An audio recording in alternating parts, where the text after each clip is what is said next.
మాజీ సీఎం జగన్ పై ఏపీపీసీసీ అధ్యక్షురాలైన షర్మిల విమర్శలు గుప్పించారు.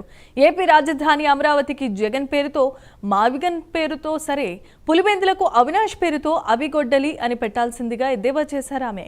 జగన్ పేరులో గన్నుందని, అవినాష్ పేరులో వినాశనం ఉందని విమర్శలు గుప్పించారు. ఎంతసేపు నరకాలి, చంపాలి, నాశనం చేయాలి, ఇదే వైసీపీ సిద్ధాంతమని మండిపడ్డారు. నిండు సభలో విజయమ్మను అవమానించినందుకు బొత్స ఎంత ఏడ్చినా తక్కువేనని చెప్పుకొచ్చారు. 5 ఏళ్లలో రాజధాని కోసం ఒక్క ఇటుక కూడా పెట్టలేదని మండిపడ్డారు. అధికారంలోకి వచ్చిన వెంటనే ప్రజావేదిక కూల్చివేసిన విషయాన్ని గుర్తు చేశారు షర్మిల. ఇప్పుడు అమరావతి వద్దట మావిగాన్ పేరు పెడతారట అంటూ విమర్శలు గుప్పించారు. మావిగాన్ అద్భుతమైన ఆలోచనే అయితే 5 ఏళ్లు అధికారంలో ఉండి ఎందుకు అమలు చేయలేదంటూ ప్రశ్నించారు.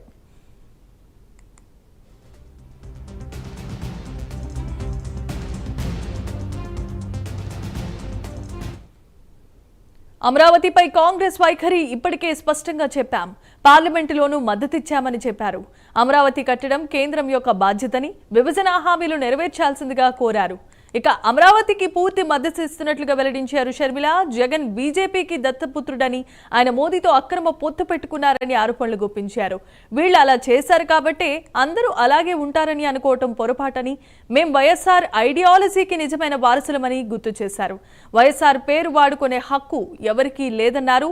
ప్రజల పక్షాన పోరాటం చేసేది ఒక్క కాంగ్రెస్ పార్టీ మాత్రమేనని స్పష్టం చేశారు వైఎస్ షర్మిల.